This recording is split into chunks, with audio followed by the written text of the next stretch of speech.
Greetings, Sacramento City Unified School District educators. My name is Kevin Schaefer, Director of Program Support for the Supporting Inclusive Practices Project. We are a CDE-funded project meant to provide tiered technical assistance to local educational agencies focused on improving outcomes and increasing inclusive opportunities for students with disabilities in general education settings. It's an honor to have been asked by your district to provide professional development on the Universal Design for Learning Innovating for Access and Equity web module series. Before we get started, I wanted to recognize that we are currently living in unprecedented times, and it is in these times the inequities in our society and therefore our educational system are highlighted. I hope you are doing as well as can be expected as we are all in this together. Your district leaders, union representatives, parent groups, and community stakeholders have all been mindful of the impact distance learning has had on our students and families. Having said that, it is the intent of this UDL web module series to deepen understanding of the UDL framework and thus increase access and outcomes for our most marginalized populations. And with that, let's get into an overview of the 3 modules and available resources. You can contact us or access any of our project resources from Twitter or Facebook at SIP Inclusion, or from our website at www.sipinclusion.org. We've also created a Padlet of resources, which is like a bulletin board that you can access at any time during the web module series. You can access the Padlet from padlet.com/SIP_grant/SCUSD. For an overview of the 3 modules, we're currently in Module 1, Celebrating the Variability of All Learners. Module 2, Utilizing the UDL Framework to Develop Expert Learners. And Module 3, Mitigating Barriers to Access and Equity Through Lesson Design. So let's ground ourselves in the Sacramento City Unified School District core value. We recognize that our system is inequitable by design, and we vigilantly work to confront and interrupt the inequities that exist to level the playing field and provide opportunities for everyone to learn, grow, and reach their greatness. The Sacramento City Unified School District guiding principle: all students are given an equal opportunity to graduate with the greatest number of post-secondary choices from the widest array of options. Both the core value and the guiding principle are grounded in the Universal Design for Learning principles and the development of expert learners by honoring the variability of learners or the diversity of learners in all of our classrooms. You'll also notice that when we go through the web module series, an icon will appear periodically. The note page icon will direct you to the processing guide. We'll show you where you can locate that now. From the Padlet, on the link provided, you'll see in column 1, module 1, Celebrating the Variability of Learners, you can download the PowerPoint, the processing guide, and any additional resources that may come in handy. In column 2, you'll find more resources around the topic of celebrating the variability of learners. To access any of the resources, just click on the icon and download. When you download the PowerPoint, you may have a message appear that says file too large. Go ahead and download anyway.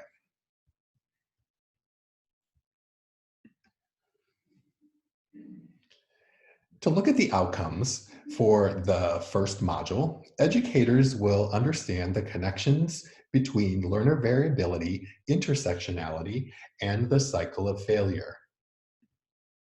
Educators will recognize the impact of the Industrial Revolution model of education and current workforce expectations. And educators will develop an awareness of the UDL framework and vocabulary. So when we look at equity and equality, a couple things come to the surface. In many cases, our educational system looks at outcomes from an equality perspective, that everyone gets the same, everyone learns the same, but our outcomes are not the same.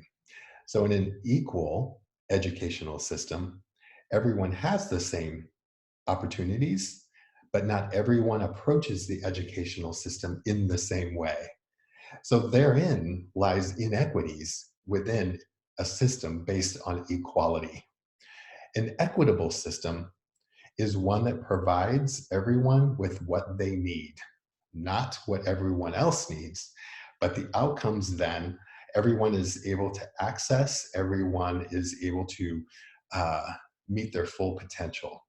So you'll notice that the note-taking guide icon has appeared, and we have two questions. First, around equality, in what ways does an equality perspective create barriers for learning? And secondly, in what ways does an equity perspective promote individual learning differences? Go ahead and take a few minutes and answer those two questions on your processing guide. Just hit pause on the recording.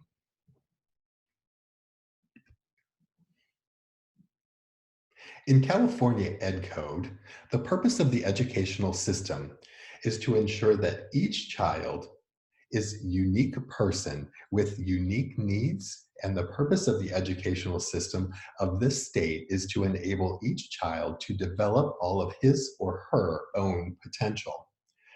So as we look at the Universal Design for Learning guidelines, the definition is Universal Design for Learning is a theoretical framework developed by CAST, that's the Center for Applied Special Technology, to guide the development of curricula that are flexible and supportive of all students.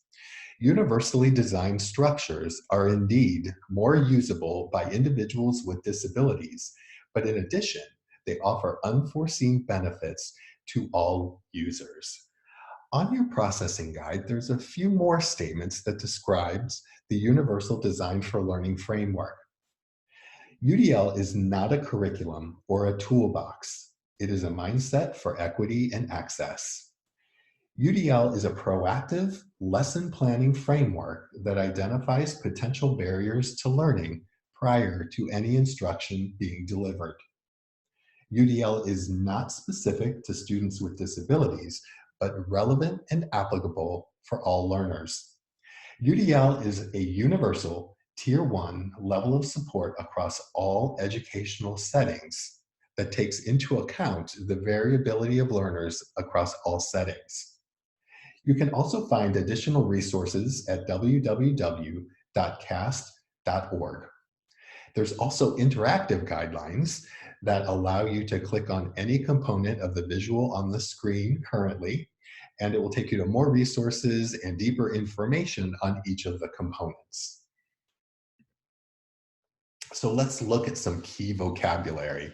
In your processing guide, there's a section for you to write definitions or thoughts as we go through the rest of module number 1. So we're going to address learner variability as it relates to intersectionality and identity development, principles, guidelines, checkpoints, engagement, representation, and action and expression. So let's start with learner variability. Learner variability, it changes within context, it changes within interest, it changes within expertise level. A definition of learner variability, experience and common sense suggest that all individuals are unique and learn in ways that are, to varying degrees, particular to them. And in the past quarter century, science has elucidated the great variability of the human capacity to learn. Yet our educational system is designed around the idea that most people learn the same way and that a fair education is an identical one. On your processing guide, just a few questions. Which aspects of this quote resonates with you? Would you agree that our educational system is designed around a one-size-fits-all? Has the Industrial Revolution design of our education system changed to reflect the current trends in workforce expectations? So let's take a look at the Industrial Revolution. Do you notice anything different or similarities between the factories and the school system as designed in the industrial era in the early 1900s? Our factory systems were meant to promote followers, meant to promote those that are able to follow directions and become middle management to keep a ceiling on the outcomes of those that were able to graduate from the educational system as a product to move into a factory setting. We look at our educational system based on that same principle that everyone learns the same, everyone should then benefit from equal opportunities that are provided within the educational system. However, our workforce needs have changed in the 21st century. When we look at those coming into the public school and how they leave the public school, everyone meant to learn the same also are those that are most successful within our public school system as designed. So looking at our public school system through the lens of universal design for learning, it's valuing, it's celebrating, it's honoring the variability of learners that come to us and highlighting those areas of interest and expertise so that learners who learn differently also become expert learners who know themselves as learners across all settings. On your Padlet, there's an article you can download, you can read. There's also an audio version of the Factories of Education that will give you more information and a deeper understanding of the process of the educational system has come through since the early 1900s to the present day. So let's talk a little bit about variability of learners. When we think of physical characteristics, we know that there's differences in height, differences in weight, reach, torso, etc. It's easy to understand, it's easy to accept that we all look different, we all have different physical qualities that give us a jagged physical profile. The same is true when we talk about learning. Everyone comes to the school setting with a jagged learning profile. There's differences in memory, language, knowledge, reading, vocabulary, etc. However, we tend to teach to a mythical average. There is no average student. There is no average individual with the average physical characteristics. So when we teach to the average, also known as the mythical average, we're actually not teaching to anyone. So in your processing guide, you'll see that you can chart your own jagged learning profile. So we've listed memory and language and knowledge and reading and vocabulary, executive functioning, tactile. Are you a morning learner? Are you an afternoon learner? Do you learn best in the evening or the night? And then you can chart each of those areas from, are you way low in that particular area? Are you low? Are you average? Are you high? Or are you way high? And as you chart, you'll see that your jagged learning profile is very different from any other person doing the exact same exercise. Same thing is true with our students. They come to us with a jagged learning profile that's all over the board with highs, lows, with areas of improvement, with areas of strength. It's in this notion that we accept, celebrate, and honor the variability of the learners and give them options for approaching their educational setting from a perspective of how they learn best. So read the quote to yourself with the focus being on presume competence.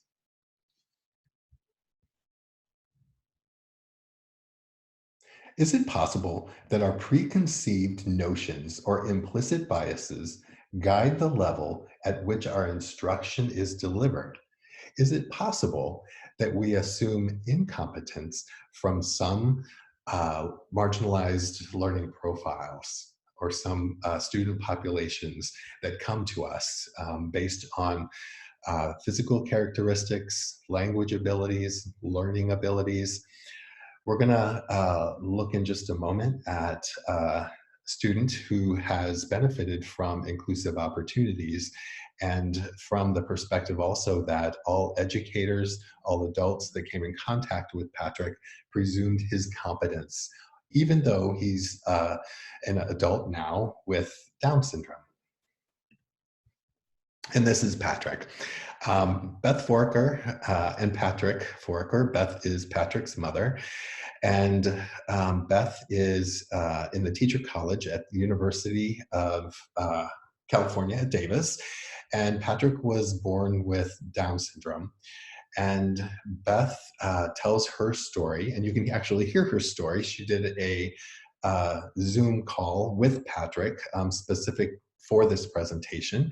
But she tells the story of being marginalized pretty much from the moment Patrick was born.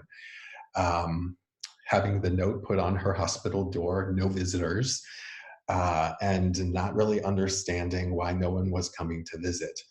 But she also tells the story that Patrick was included throughout his schooling, throughout his community experiences in Davis, to the point of graduating from high school. And she uses the quote, "Early segregation does not merely predict later segregation, it almost ensures it." So when we're looking at segregating students, we also have to keep in mind that by segregating students in the school system, we're also guaranteeing that they will be segregated once they leave our system. And if you'd like to watch or listen to Beth and Patrick, you can click the link below when you download the Padlet, download the PowerPoint from the Padlet. So this is Patrick today. It was actually Patrick, it was a post that Beth posted on social media. And this is Patrick walking down the concourse, going back to his second semester of his sophomore year of college. Yeah, Patrick is going to college, a four-year college, living independently in Virginia. He's studying at George Mason University to become a movie director. And it's interesting that Beth will say that it's great that Patrick is able to go to college, but from a parent's perspective, it's more about the situations and experiences that we take for granted. For example, Patrick will FaceTime Beth and says, "Hey mom, guess where I am? I'm in the back seat of a Lyft that I called with my friends going to a Super Bowl game." And it's those moments that Patrick is able to experience because he's been included for his whole life and understands how to relate to other individuals, his peers, adults, and understands himself in various learning situations that he's then able to navigate successfully. So on your processing guide, a couple questions.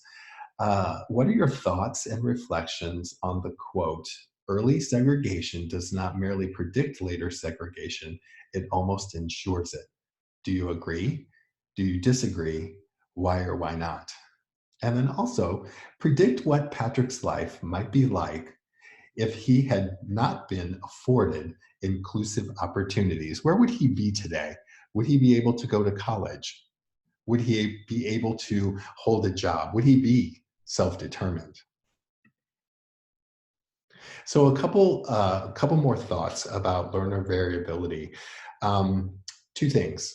Learner variability is systematic and to a large degree predictable. There's never been a class that has every student performing at the same academic, behavioral, developmental, social emotional level across all students. So we can predict that there's going to be that jagged learning profile across all students in our classrooms, so we can plan for it. Also, learner capacities are context dependent.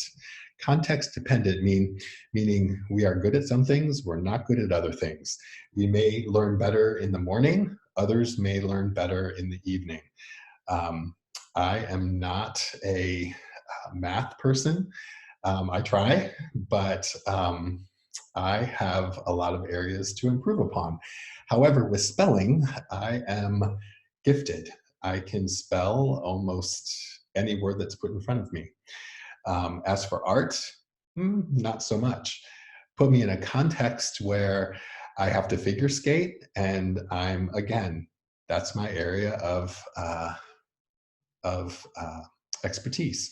Having been competitive ice skater for 10 years, I have the expertise, I have the knowledge, I have the skill, I have the background to be successful. In other areas, not so much.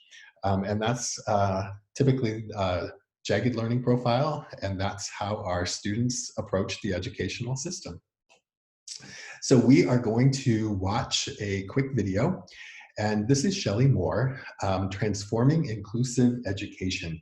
In your processing guide, you will see that there's a space for you to take notes and to write down your thoughts.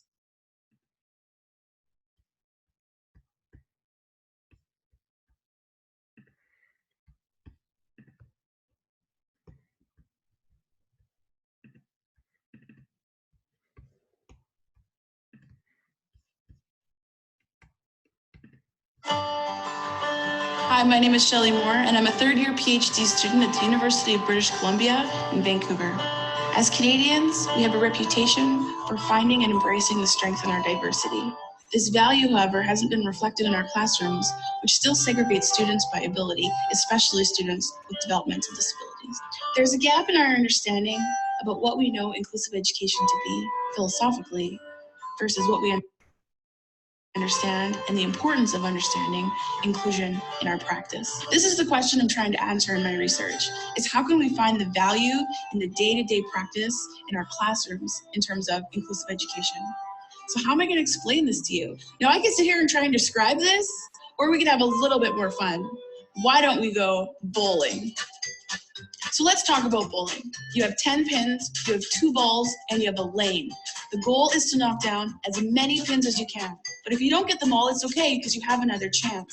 But when I bowl and roll the ball down the middle and I don't knock them all down, what often ends up happening to me is that there's 2 pins left standing on either end and they stare at you.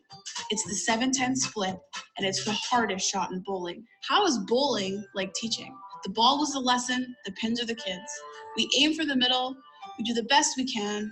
The pins that are left standing, we often have another chance to kind of get to them, but at the end of the day, those 2 pins that are staring, looking at you, are kids who need the most support and are kids who need the most challenge. So we end up choosing one, and the other one is left standing. I just took all the fun out of bowling. Now, I don't know how many times you've watched professional bowling, but I spent an afternoon watching professional bowling, and let me tell you, there was not one bowler who rolled that ball down the middle of the lane. They threw the ball down the lane at a curve.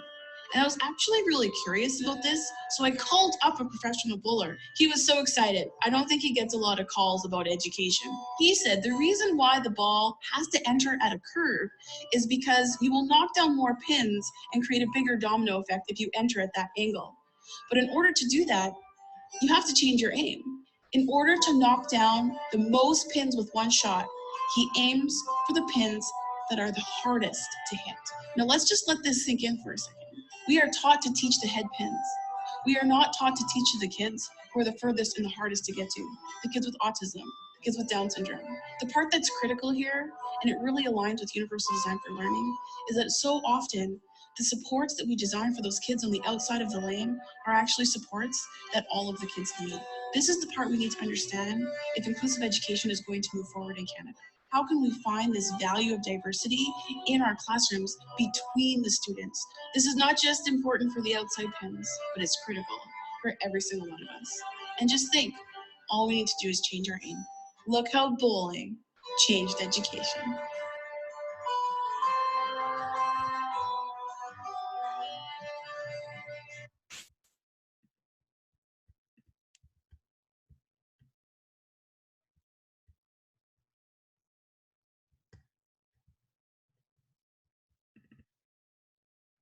So that's Shelley Moore. Shelley Moore is awesome. And it makes me think of Patrick uh, being the 7 or the 10 pin. And as we design our instruction and we focus on those students that are the most difficult to teach, we're also teaching those that are more toward the center, um, that mythical average student that will also, by really focusing on the pins on the outside, we're actually going to be hitting all of, and I mean hitting in the most positive sense, we'll be reaching all students in between. What benefits those students on the margins also benefits all students not on the margins. Hi, my name is Shelley Moore, and I'm a third.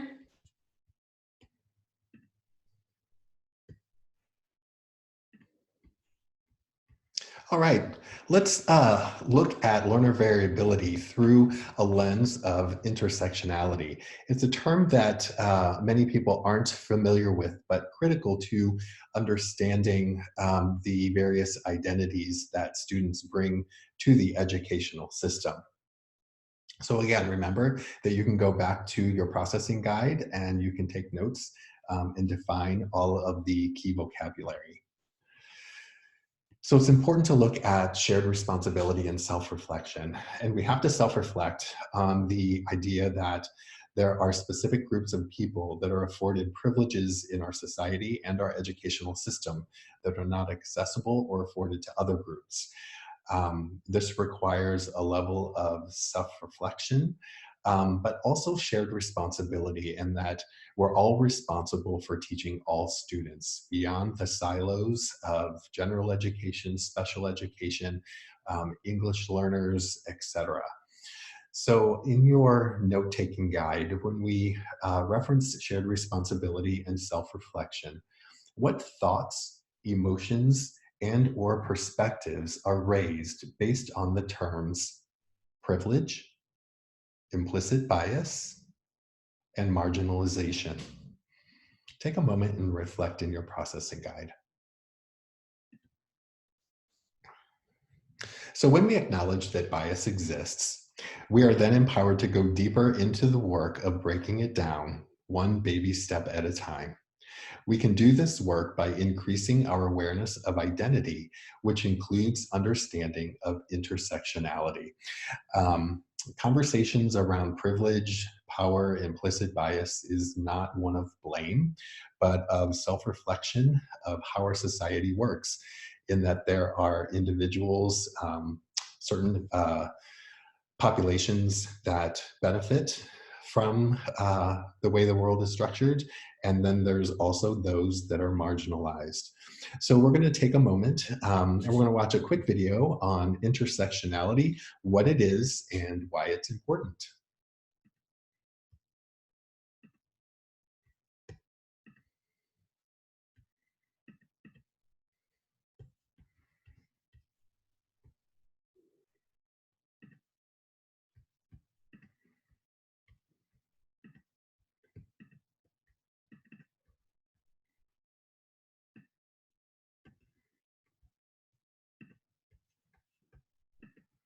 Intersectionality. Have you heard this word before? Even if you have, you might not know what it means. Let's take a look at it. The first part's easy enough. Intersection, a place where things come together. Intersectionality refers to the reality that we all have multiple identities that intersect to make us who we are. It also gives us a way to talk about oppressions and privileges that overlap and reinforce each other. This term dates back to the 1980s and legal scholar Kimberly Crenshaw. She noticed that we didn't have an effective way to talk about how the experiences of Black women are different from the experiences of Black men and of white women. How? Black women endure both gender discrimination and racial discrimination. Over the last 30 years, scholars, educators, and activists have expanded the use of the word intersectionality to talk about identities beyond race and gender. Let's look at a few examples. Jerry has a disability and his family lives below the poverty line. He is the oldest of 10, which requires him to do a lot of caregiving and sometimes keeps him out of school.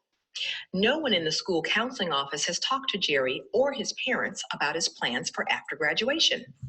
He has applied for several jobs, but never gets called back. Fatima is Muslim and recently came to the United States from Somalia. She finds that many people at her school make assumptions about her values and abilities before they speak to her. Many of her classmates think she shouldn't be at their school at all. Greta comes from an affluent family. Both her parents and grandparents went to college, and her father owns a successful business. She doesn't think about her identity very often, but she does think of herself as someone who will go to college and get a good job once she graduates. Think about Greta's situation as opposed to Fatima's or Jerry's. Fatima and Jerry are members of marginalized groups. They don't get to choose whether or not to think about their identities. Greta, on the other hand, can ignore intersectionality if she wants to. Life isn't the same for everyone, even for people who share identity characteristics.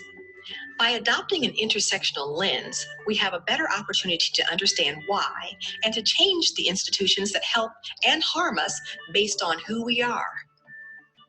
Want to learn more? Read our story, Teaching at the Intersections, in the summer 2016 issue of Teaching Tolerance magazine.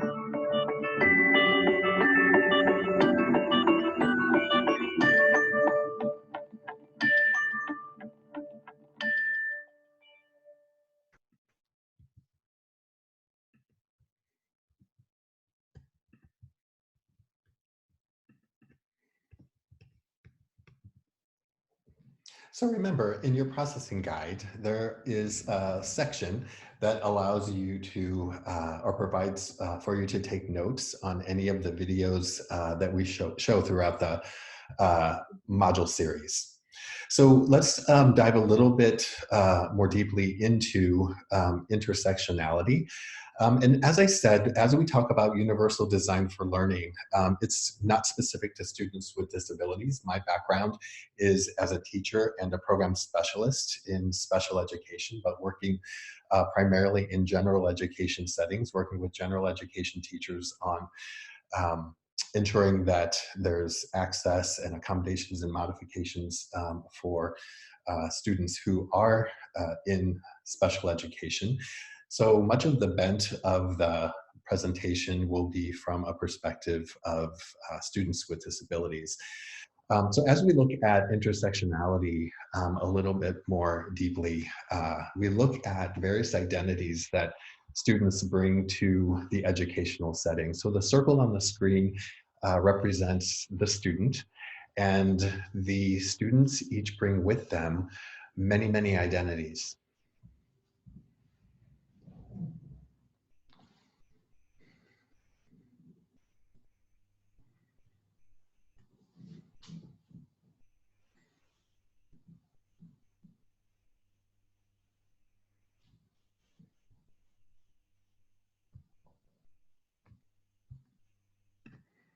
And all the identities intersect in such a way that each student, it creates a variability within each student in how they approach the educational system, how they approach adults, how they approach supervision, how they approach direction.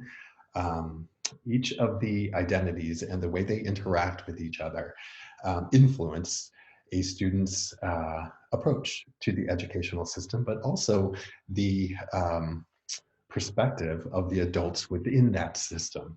So specifically looking at students with disabilities, when a student is qualified for an IEP or special education services, something interesting happens with the other identities that make up that student.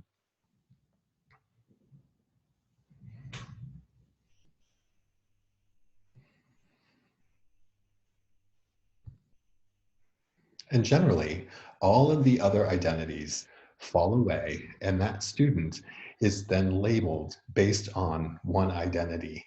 And that one identity is one of deficit. The decisions, the perspectives, the self-image, the perspective of others is then defined by a deficit model based on a student's disability as opposed to the asset-based perspective of the abilities and the strengths of each student. So the question is, how does that perception impact the student experience and outcomes? On your note-taking guide, you'll see the intersection of identities slide, and I'd like for you to list 10 of your students' individual identities on the right.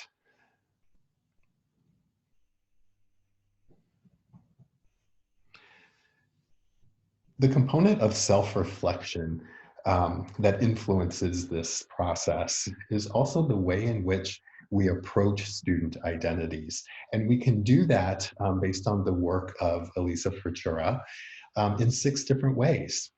We can approach from a place of repulsion and fear, of pity, of neutrality and ambivalence, of acceptance, admiration, or we can be an ally for those students who have different identities than we possess. And when we become an ally, we stand up for, we advocate for those students who may typically be marginalized.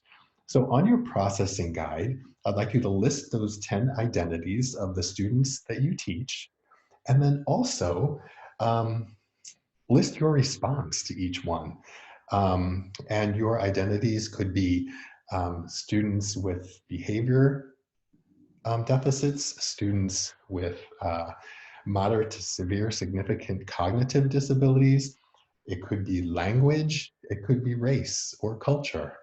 List those identities and then take a moment to self-reflect on what your response to each of those identities might be.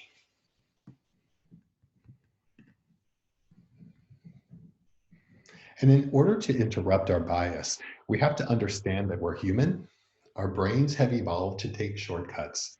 We can interrupt our subconscious beliefs and shift our impact to align more closely to our intentions as educators by 1, observing ourselves, reflecting on identities as we're doing now, our response to identities around us also, broadening our cultural experiences and knowledge, grounding ourselves in a definition of equity, and lean into the work.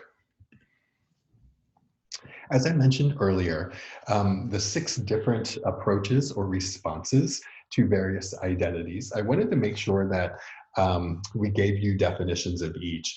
So as you're working on the exercise in your processing guide, you've identified various identities of students in your classes.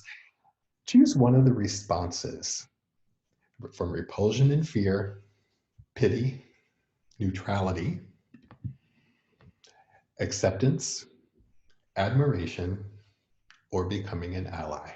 This is bringing our implicit biases to the surface to reflect upon them so that we can self-correct, we can make changes, and we can understand who we are as we approach students from marginalized identities in our world.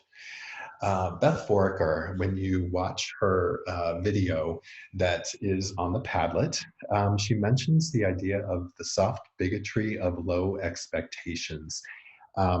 Bigotry is sometimes a buzzword, not meant in this case to be a negative perspective, but she describes having her son Patrick born in the hospital and the La Leche woman coming in and saying, well, your son has Down syndrome, so don't worry about breastfeeding because it'd be too difficult.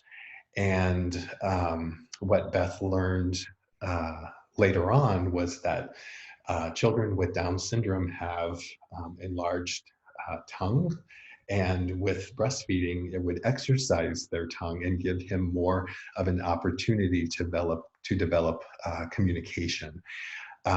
And that was the soft bigotry of low expectations.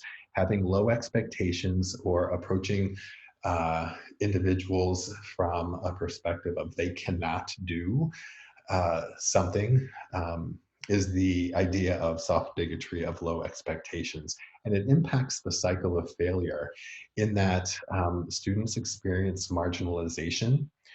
That creates a deficit view of the students, as we just looked at with the students with disabilities and identities. And then the expectations for the student is lowered. They're labeled and placed in students' remedial learning programs. And the remedial learning perpetuates school failure as a separate pathway with lower expectations. Which is one of the reasons Patrick was able to attain his goals and be self-determined. So we've also provided in the processing guide a couple questions around the cycle of failure. What does the soft bigotry of low expectations mean to you as an educator in the educational system? Have you experienced it? Have you experienced the cycle of failure in education or in your work? And then can you brainstorm ways the cycle of failure can be broken? So take a moment, you can hit pause and self-reflect on those three questions around the cycle of failure. We also attended an Equity Institute in Riverside County Office of Education, and there were 20 students on stage, and they were asked the question, if you could say one thing to educators, what would it be? And they were from all walks of life, all races, all gender, ability, disability, sexual orientation. So it's a very diverse student panel. So I'm going to call up the exact words that they said and just have you review.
It was incredibly powerful to have 1,200 people in one room, not a dry eye in the house, but also the entire ballroom self-reflecting on our role in marginalizing students and self-reflecting on ways that we can improve and help ensure that the educational system doesn't continue to marginalize students.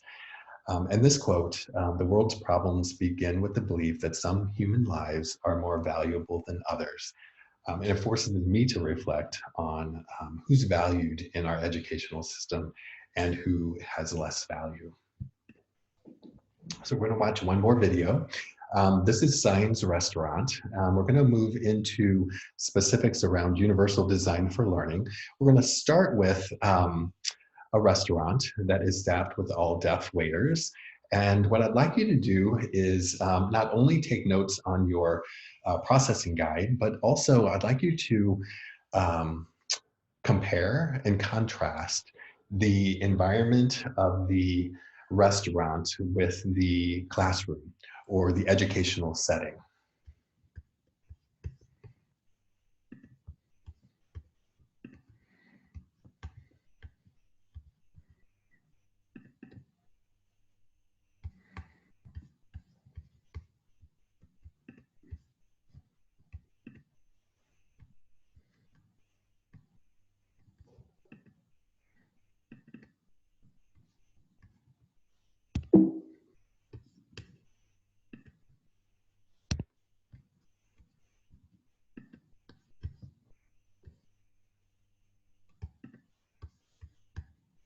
A unique dining experience has just reached Canada. You can find it at a restaurant in downtown Toronto. It's different because the menu not only caters.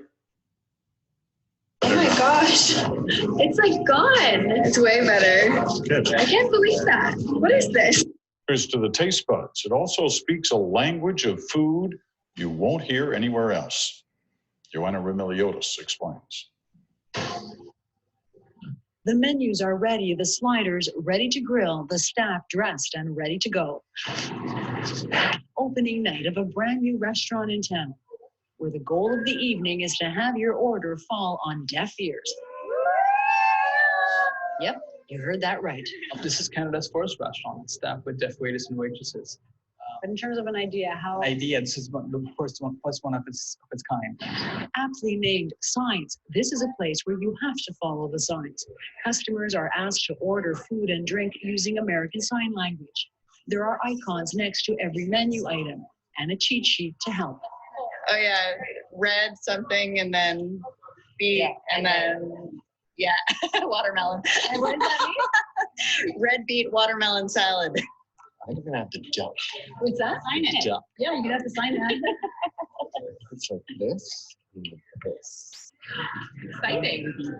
And Jan Kumar wanted to deliver a whole new dining experience and give deaf people a chance to shine. Providing them an opportunity here, I think, is something that they deserve, and they are very talented. Every one of them, every one of my staff, I'm very happy to say they're extremely talented. More than 200 deaf people applied to work here. Most of the 50 or so who made the cut have no restaurant experience, but a passion to learn. Giving the deaf community opportunity to work in a workforce that they wouldn't otherwise be able to work in. And it's opening up a whole new workforce for the deaf community. This is Mehdi Safavi's first full-time job. An interpreter helped us ask him how that feels. It's wonderful. I'm so excited to be here. It's a deaf environment where hearing people can come in and experience our world and our culture. So it's really amazing, really amazing. And it's a challenge for me, but a great challenge. It's brand new, but already there's a buzz and reservations are pouring in. Your biggest problem right now is that you have too much business? I might have to look. So, And all through an entirely different word of mouth. Joanna Remiliotis, CBC News, Toronto.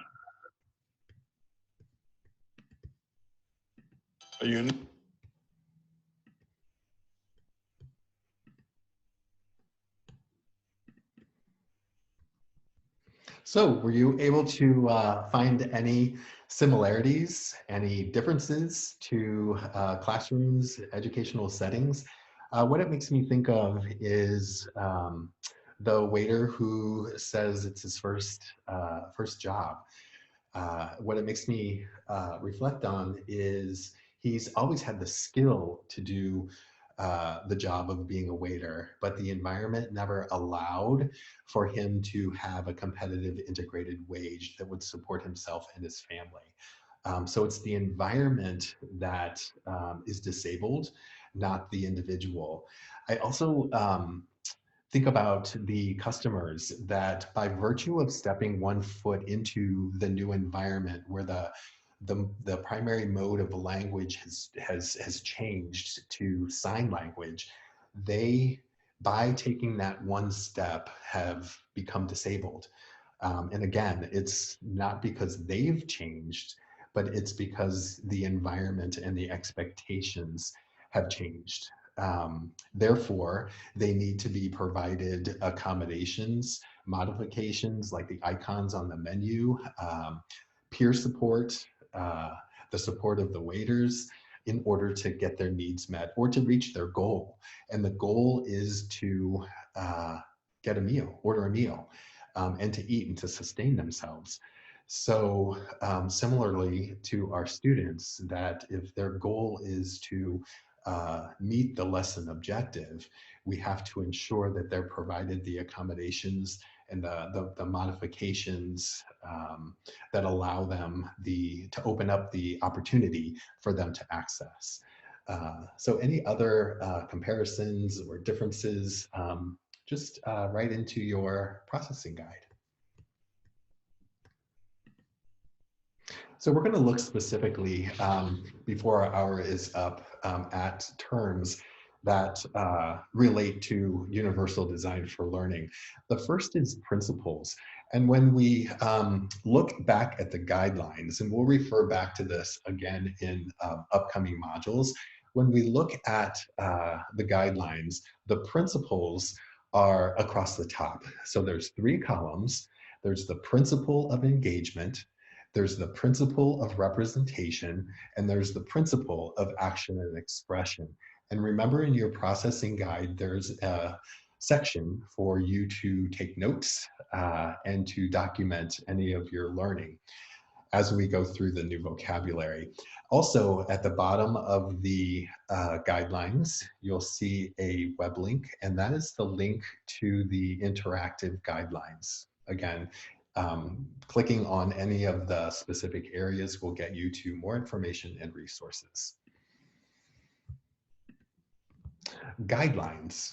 So the guidelines within the visual or graphic that's on the screen, there are 9 guidelines. There are 3 guidelines within each principle.